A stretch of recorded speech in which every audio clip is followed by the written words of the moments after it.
fizička aktivnost stimuliše intelektualni razvoj deteta. Deca imaju samo jednu jedinu obavezu u životu, to je da se igraju. Znači oni treba neprekidno da skaču, da se igraju i da trče. Nema veze što će se udariti, nema veze što će se ponekad povrediti. Roditelji, današnje majke su malo hiperprotektivne. Mozak se razvija stimulacijom. Najveća stimulacija jeste igra. I druga stvar koja je važna jeste da deca negdje otprilike oko 6. godine postoji socijalna bića. Znači oni počinju da razviju društvene interakcije. To je važno zato što roditelji često pogrešno biraju sportove za svoju decu.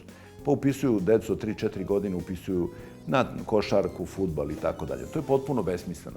Dete do 5-6 godina je sebično. Znači to su individue, oni žive u sopstvenom svetu. Drugovi, prijatelji nemaju taj osjećaj prema njima kao što imaju kasnije. Prema tome, kolektivni sportovi nisu za decu ispod 6. godine života. Ako imaju kolektivne sportove, to će biti on uzme loptu pa ide od gola do gola, mislim, ne da nikome loptu. Prema tome, tek sa 6 godina treba da budu uključeni u kolektivne sportove i kad budu uključeni u kolektivne sportove, onda će razviti tu interakciju. Ali naravno da će ta interakcija biti mnogo bolja ako su deca u kontaktu sa drugom decom. Društvo deci su druga deca. Ne babe i dede, babe se ljute i dede, a oni vole da unuci budu tu, imaju puno vremena za njih, ali to nije prirodna sredina za decu. Oni se ljute kod mene, kad dovedu decu kod mene na pregled i onda baba vodi glavnu reč, ja kažem, ja se izvinjavam, vi možete da referišete vašu ćerku kad je tu, pošto ste vi nju rodili, znate sve, a ovo dete rodila druga žena i ona treba da priča o detetu, a ne baba, je li tako? Prema tome, tako treba da bude. I sad se mi vraćamo na one stare neke teorije, taj Piagetova, ta čuvena teorija o razvoju dece koja insistira da deca uče kroz igru. Mi smo sad naučili da u stvari pravo učenje jeste kroz igru, znači kroz motoričku aktivnost. Znači, deca treba imati što je moguće više fizičke aktivnosti. Kad imaju fizičku aktivnost, onda praktično dolazi do razvoja mozga i do razvoja intelektualnih sposobnosti. Znači, ne sedenje u kući, mislim, besomučno čitanje knjiga i razvijanje mozga. Mozak se razvija, naravno, mislim i to, ali mozak deteta do predškolskog deteta se razvija prvenstveno i kroz igru. I igre bi trebalo da budu ne ove virtualne igrice, ne ove igrice sa tableta i kompjutera, koje su potpuno virtualne, koje stimulišu samo vizualne delove mozga. Mislim, izučavano je kako izgleda mozak deteta koje igra igrice i to je potpuno jedna redukovana moždana aktivnost. Znači, razvija se praktično samo taj vizualni korteks, znači deo mozga gdje dolaze vizualni stimulusi i taj efektorni motorni korteks. Ništa drugo se ne razvija.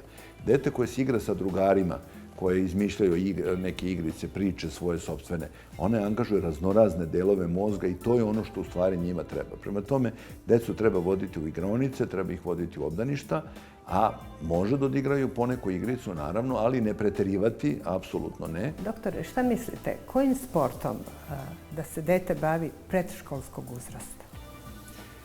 Pa, dete predškolskog uzrasta dosta trči, jel tako, recimo, ali pošto je individualna, da kažem, individua za sebe, idealan sport bi bio da vozi biciklu, recimo, na primjer. Voženje bicikla, njima je to interesantno, jeste skopčano sa čestim padovima, ali to nije isto tako strašno, i plivanje.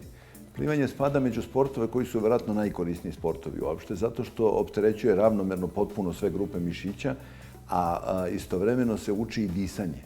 Znači, u toku plivanja se nauči kako da se diše, što je vrlo važno, da se sinhronizuje disanje sa pokretima tela.